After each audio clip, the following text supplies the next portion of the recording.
안녕하세요. 쓸데없이 공부 많이 하는 언니들 쓸공언니입니다. 저는 여러분의 글로벌 경제 감각을 관리해드리는 정관리입니다. 안녕하세요. 금쌤입니다. 네, 한 주 동안 잘 지내셨죠? 네, 잘 지내셨죠? 네, 오늘은 기준금리 이야기를 좀 나눠보려고 해요. 네. 어려운 주제인데요. 처음부터 꾸준히 따라오신 찐 쓸공님들이시라면 이해가 가능하실 것 같아서요. 네. 준비를 해봤습니다. 네. 혹시 처음이에요. 전 기준금리 몰라요. 이러신 분들은요. 126화 기준금리로 세상을 움직이는 법 들으시면 이해가 쉬우실 거예요. 자, 오늘의 기사는 The Economist 8월 28일 기사입니다. 네. 자, 이제까지 트럼프는 저금리 정책을 강력하게 주장해오고 있는데요. 자, 기사에서는 너무나 강력한 금리 정책을 추진하면 부작용이 있을 수 있다라며 우려를 표시하고 있더라고요. 그렇다면 이런 우려의 목소리가 있음에도 불구하고 트럼프 대통령이 저금리 정책을 추진하려는 이유가 있을 것 같은데요. 네, 일단 기준금리를 낮게 가져가게 되면 네. 시중에 돈이 많이 유통되죠. 그러면서 소비와 투자가 확대되고 경제가 성장하면서 고용이 확대됩니다. 이 트럼프는 경제를 살린 대통령이 되고 싶으신 거죠. 또한 기준금리를 낮추게 되면 국가부채 부담이 줄어드는 효과도 있는데요. 현재 미국의 국가부채가 매우 큰 상황이라서 금리를 낮추면 국채를 산 채권자들에게 줘야 하는 이자 부담도 줄어들게 되죠. 또한 정부 차입 비용, 즉 돈을 빌려올 때 드는 비용도 줄어들게 되고요. 한편 트럼프는 본인의 임기 내에 주가가 상승하는 것을 업적으로 자랑해 왔는데요. 저금리 정책을 펴면 주식과 부동산의 가격이 상승하게 되고 이것은 트럼프의 지지 기반층이 기뻐하는 일이에요. 따라서 트럼프의 정치적 기반도 더욱 단단해지게 되죠. 그렇겠군요. 네. 또한 미국이 기준금리를 낮게 가져간다는 것은 달러의 가치를 떨어뜨리겠다라는 뜻이죠. 이 금리의 정의 자체가 돈의 가치인 거잖아요. 네. 이 달러의 가치가 떨어지면 국제시장에서 미국 제품의 가격이 인하되는 것이나 마찬가지고요. 미국 제품이 싸지니 세계인들의 미국 제품 수요가 많아지게 됩니다. 즉, 미국의 수출 경쟁력이 높아지는 것이죠. 네.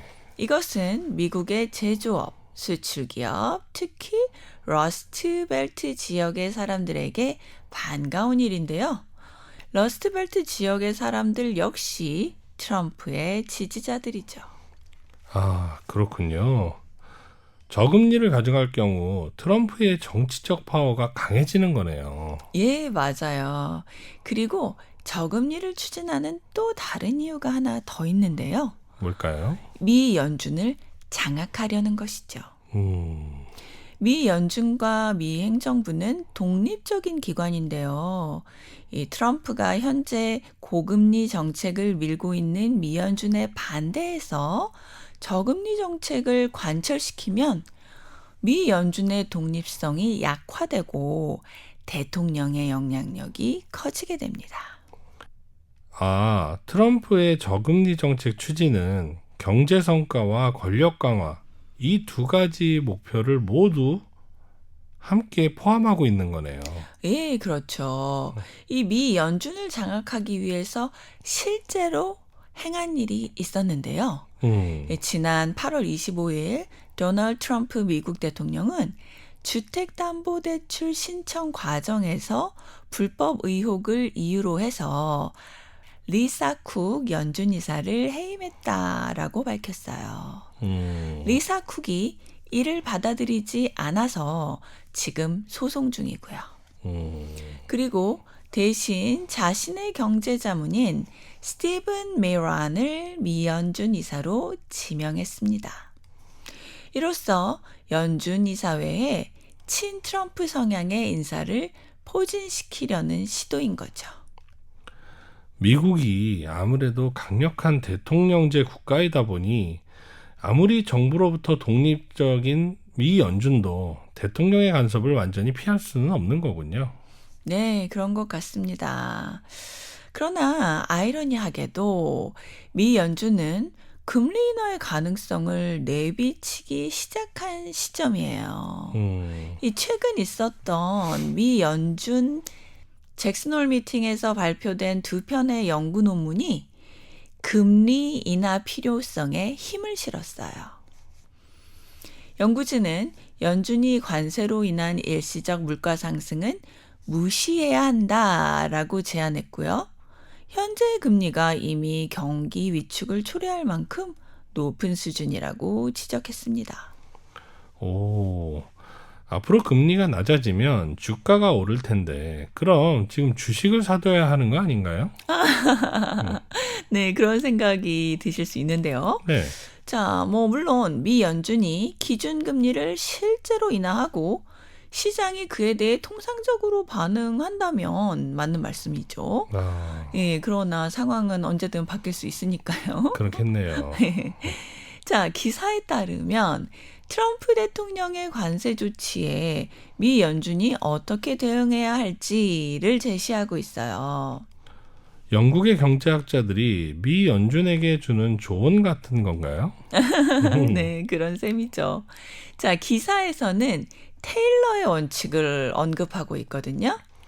테일러의 원칙이라 어려운 용어일 것 같은데 어떤 원칙인가요? 네, 자, 테일러의 법칙이란 경제학자 존 테일러가 제안한 기준인데요.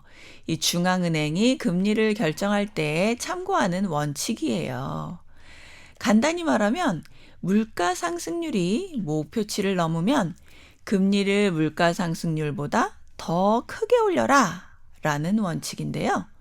예를 들어 물가 상승률이 목표치 2%보다 1%포인트 높아서 3%가 됐다면 중앙은행은 금리를 1%포인트 이상 올려야 한다라는 뜻이에요. 이렇게 금리를 더 크게 올리면 돈 빌리는 비용이 높아지고 소비와 투자도 줄어들어서 물가 상승 압력이 완화됩니다. 테일러의 원칙이 왜 중요한 걸까요? 단순하게 목표 이상으로 금리를 조금만 올리면 물가가 계속 상승할 수 있기 때문이에요. 예를 들어 물가는 1%포인트 올랐는데 금리를 0.5%포인트만 올리면 괜히 금리만 올라가고 물가 상승은 억제되지 않는다는 거죠. 물가가 오른 만큼 충분히 금리를 올려줘야 경제가 과열되지 않는 겁니다. 이 전망에 따르면 오는 12월까지 관세 효과로 식품과 에너지를 제외한 코어 인플레이션이 0.8%포인트가량 더 오를 것이라고 해요. 전망대로 코어 인플레이션이 0.8%포인트 오른다면 테일러의 원칙을 적용할 경우 금리를 0.8%포인트 올려야겠네요. 네, 그렇죠. 그렇다면 다시 생각이 복잡해지네요. 네. 앞에서 미 연준도 금리 인하의 가능성을 시사하고 있다고 해서 주식을 지금 매수해야 하나라고 생각했는데 네. 미 연준이 전통 방식대로 테일러의 원칙을 적용하게 되면 네. 금리가 오르면서 주가가 떨어질 수도 있지 않습니까? 네, 그래서 주가 예측이 그렇게 어려운 거예요. 네. 이 월가의 날고기는 인재들도 항상 틀리지 않습니까? 그러게 말입니다. 자, 테일러 원칙에 따르면 네. 연준은 이런 관세로 인한 물가 상승까지 고려해서 금리를 올려야 하지만 네. 경제 상황이 민감하면 금리를 너무 크게 올리는 대신 또 신중하게 조절할 수도 있대요. 자, 따라서 테일러의 원칙을 단순하게 적용하면 관세가 없었을 때보다 금리를 0.8%포인트 이상 높여야 한다는 계산이 맞습니다.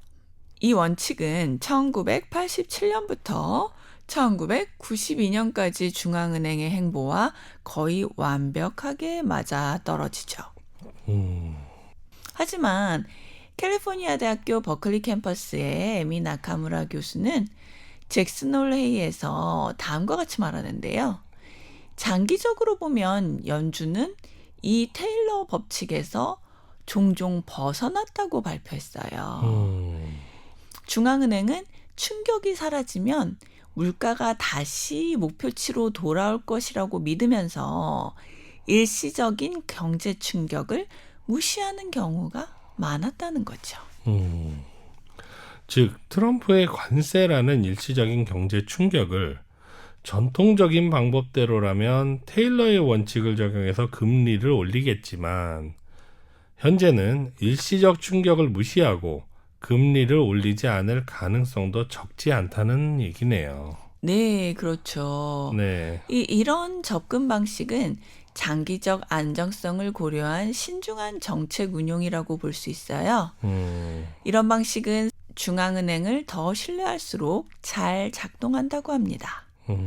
즉 사람들이 지금 잠시 물가가 올랐지만 중앙은행이 곧 다시 제자리로 돌려놓겠지라고 믿을수록 이 방식이 잘 통한다는 거죠. 이 사람들이 중앙은행이 물가를 안정시킬 능력과 의지가 있다고 믿으면 기업은 가격을 함부로 올리지 않게 되고요. 근로자는 임금을 과도하게 요구하지 않게 됩니다. 이것을 자기 실현적 기대라고 하는데요. 이 기대만으로 실제 결과에 영향을 주는 현상이 나타나는 거예요. 사람들이 물가가 낮게 유지될 거라고 믿으면 실제로 가격과 임금이 안정되어서 물가가 낮게 유지되는 거죠. 다시 말해 중앙은행이 신뢰를 쌓으면 금리를 급격히 올리지 않아도 물가 안정이 가능하다는 겁니다. 아, 경제 발전이 덜 된 국가들에서는 이 반대 현상이 나타나지 않습니까? 예, 그렇죠. 그래서 물가가 너를 뛰게 됩니다. 해외 뉴스 같은 거 보면은 네. 아프리카 국가에서 빵 한 개를 사려고 그 쌀푸대 같은 그 푸대자루에 돈을 네. 이고 가는 모습 막 이런 거 나오잖아요. 네. 예, 그렇게 되는 거죠. 자, 그만큼 국가 시스템의 안정성과 그에 대한 국민의 신뢰, 이것이 참 중요하다는 걸 느낍니다. 이렇게 테일러의 원칙을 무시하고 금리를 많이 올리지 않고 국민의 신뢰 속에 물가가 안정되면 참 이상적인데요. 네. 이 이상적인 케이스에서 벗어난 경우가 있지 않습니까? 예, 맞아요. 이 코로나 팬데믹 이후의 상황이죠. 이런 자기 실현적인 기대에 근거한 방식, 즉, 곧 괜찮아질 거야. 그러니 함부로 금리를 올리지 말자. 라는 방식 때문에 파월 의장과 미 연준의 동료들은 코로나 팬데믹 이후에 어려움을 겪었습니다. 이 당시 그들은 물가 상승이 일시적일 것이라고 잘못 판단을 했어요. 그래서 정부의 현금 지원, 기업 지원 등과 같은 정부의 대규모 재정 지출과 제로금리 플러스 양적 완화로 시중 유동성이 급증했었죠. 즉 돈이 시중에 엄청나게 많이 풀렸다는 얘기예요. 자, 그러다가 봉쇄가 풀리면서 억눌렸던 소비가 한꺼번에 터져 나와서 수요가 급등했습니다. 네. 자, 시중에 돈은 많은데 수요가 급증하니 물가는 마구마구 올랐죠. 자, 하지만 결국에 연준은 이 매우 높아진 인플레이션을 억제하는데 성공했어요. 심지어 이것은 테일러 원칙이 요구하는 수준만큼의 금리를 올리지 않았음에도 불구하고 이뤄낸 쾌거였습니다. 맞네요. 미 연준에 대한 사람들의 신뢰를 지켜냈네요. 예, 그렇죠. 네. 자, 이렇게 되면 자, 승자 효과라는 것이 생기게 되는데요. 네. 한 번 승리한 사람이 계속해서 승리할 확률이 높아지는 거죠. 자, 반면에 금리를 빠르게 또 높게 올린 다른 국가들은 오히려 더 심한 인플레이션을 겪었다고 해요. 이 사람들이 미연준을 신뢰했기 때문에 금리를 그렇게 많이 올리지 않았어도 물가를 잡을 수 있었던 거죠. 그야말로 승자 효과네요. 네, 그렇죠. 네. 자, 코로나 팬데믹이라는 어려운 상황을 잘 헤쳐나간 승자, 파월 의장, 정말 대단하신 분인데요. 자, 이분의 임기가 2026년 5월 15일 스승의 날이네요. 이날에 종료됩니다. 아, 그래요? 네. 그렇다면 다음 의장이 누가 될지가 궁금하네요. 그렇죠. 자, 파월 의장을 대신할 차기 연준 의장 후보로는 크리스 윌러 연준 이사가 가장 유력한데요. 네. 그는 최근 통화정책회의에서 금리 인하를 지지했어요. 다른 연준 이사들이 금리를 올리거나 유지하려는 의견을 낸 것과 달리 금리를 인하하자고 주장했습니다. 윌러 이사는 관세가 있음에도 불구하고 장기 물가의 예상치는 여전히 안정적인 수준을 유지하고 있다라고 강조했대요. 자, 그리고 그가 금리 인하를 주장한 두 번째 근거는요. 현재 수준의 금리가 이미 노동시장을 둔화시키고 있으며 금리를 낮춰야만 중립 수준, neutral rate에 도달할 수 있다는 점입니다.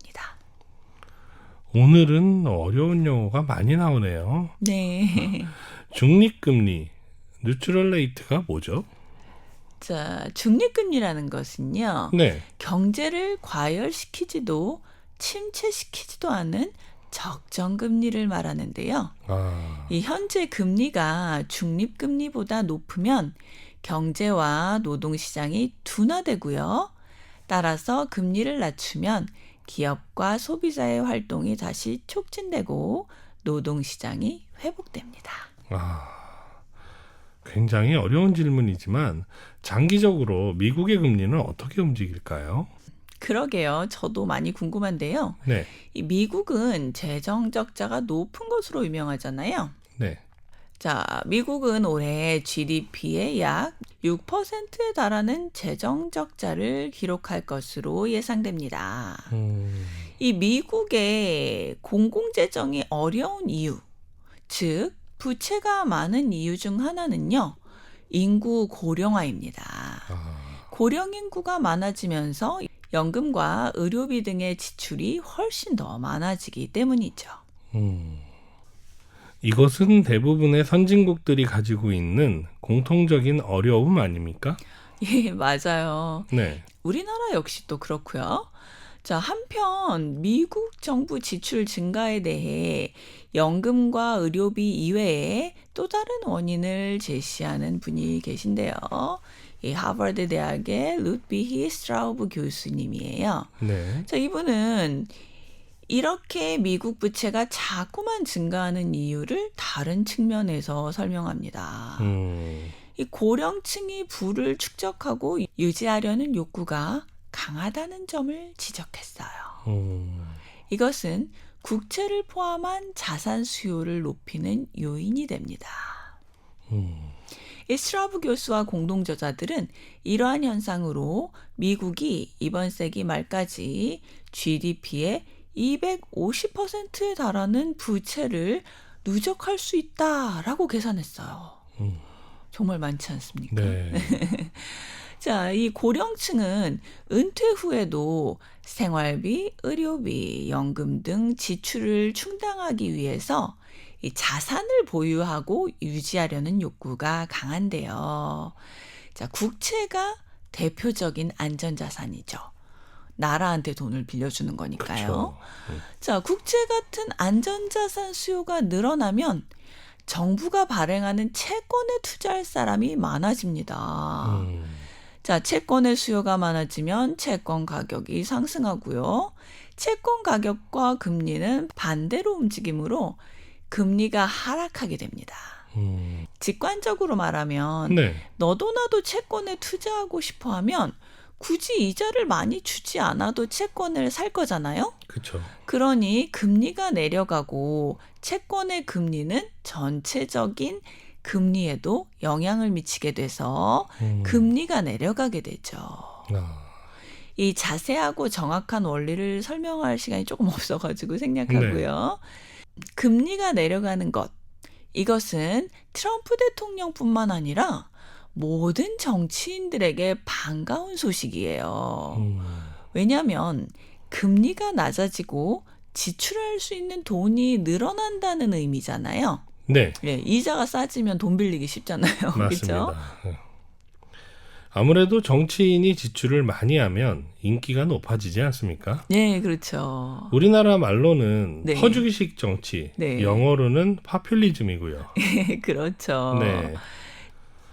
그러면 미국이 장기적으로 금리가 낮아질 수 있기 때문에 지금 미국채를 사면 유리할 수도 있다는 이야기인가요?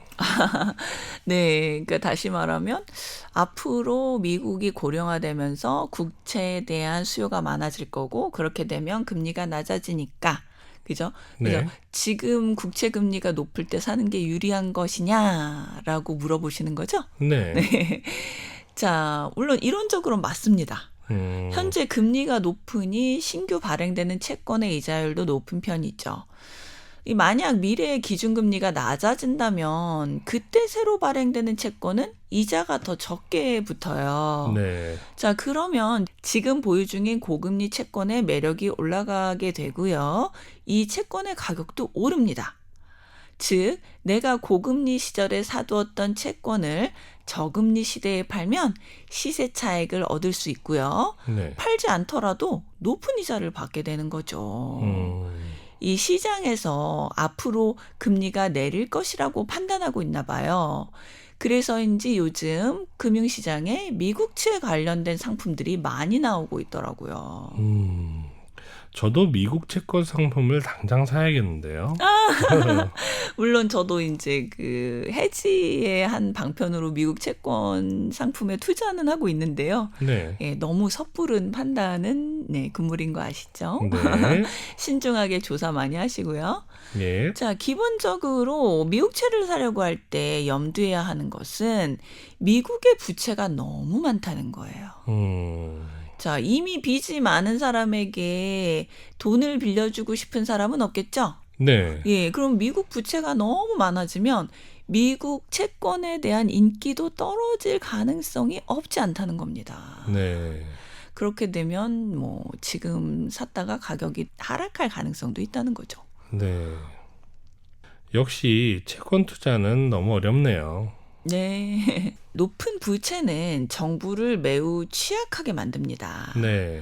빚이 많은 사람은 심리적으로도 경제적으로 취약하잖아요. 예, 네. 그런 거가 비슷하죠. 자, 금리가 조금만 오르거나 경제 침체가 발생해도 광범위한 경제적 고통을 초래할 수가 있어요. 네. 이 MIT의 데보라 루카스 교수는 위기를 일으키는 것은 주식이 아니라 경제적 충격이라고 경고합니다. 맞습니다. 주가는 오히려 충격의 결과죠. 예, 맞아요. 주식 때문에 경제가 흔들리는 게 아니라 네. 경제가 흔들리기 때문에 주식이 하락하잖아요. 네. 파퓰리스트 지도자 아래에서는 예상치 못한 경제 충격이 발생할 가능성이 더 높은데요. 정책 결정이 기술적 판단이 아니라 정치적, 재정적 압력에 의해 금리를 낮추는 방향으로 이루어지게 되면 이 사람들이 앞으로 물가가 올라가려나? 라는 예상을 하게 되면서 인플레이션이 초래될 가능성이 높습니다. 시장에서는 이러한 위험을 어느 정도 이해하고 있는 것 같아요.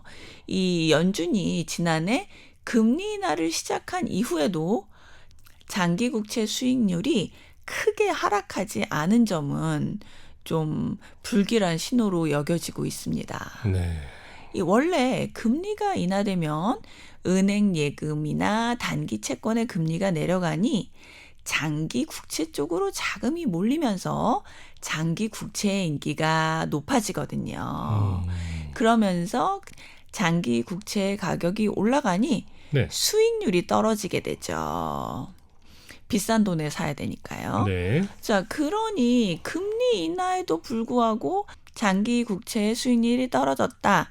즉, 장기 국채의 인기가 없었다는 것은 사람들이 앞으로 물가가 오를 것이라고 예상하고 있다는 거죠.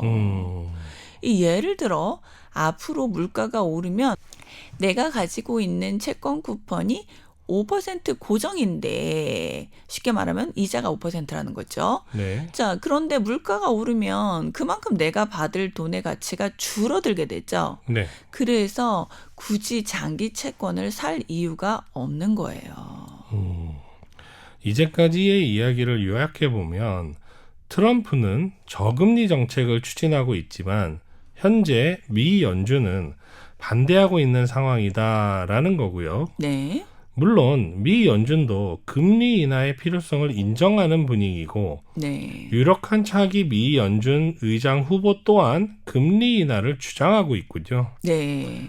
그러나 테일러의 원칙과 같은 전통적인 이론에 따르면 인플레이션을 해결하기 위해서는 금리 인상이 필요하다라는 것이네요. 네, 맞죠. 네. 와, 여기까지 이해하셨으면은 정말 수준이 높으신 쓸공님이라고 할 수 있어요. 맞습니다. 예, 네. 되게 어떻게 보면 세계 최고의 수준의 경제학자들이 분석한 글이기 때문에 네. 예, 혹시라도 이해 못하셨더라도 차근차근 에피소드들 126화 들어보시고 또 배경 지식 공부하시면서 여러 번 들어보시면 괜찮을 거예요. 네. 자, 솔직히 저는 이 기사를 읽기 전에 앞으로 미국의 기준금리가 이렇게 될 것이다 라고 좀 시원하게 단언해주는 기사를 바랬거든요. 네. 역시 불가능한 일이었어요. 이 결국 금리는 경제 상황, 정치 상황, 사람들의 심리, 인구학적 변화 등 너무나 많은 요소를 반영해서 결정되는 것이니까요. 네. 그렇네요. 오늘은 어려운 이야기를 많이 해서 쓸공님들 이 에피소드를 들으시고 산책을 하시던 음악을 들으시던 하면서 잠시 쉬셔야 할 것 같은데요. 맞아요. 이 너무 많은 양을 우겨 넣지 마시고요. 조금씩 나누어서 쉬어가면서 하세요. 네.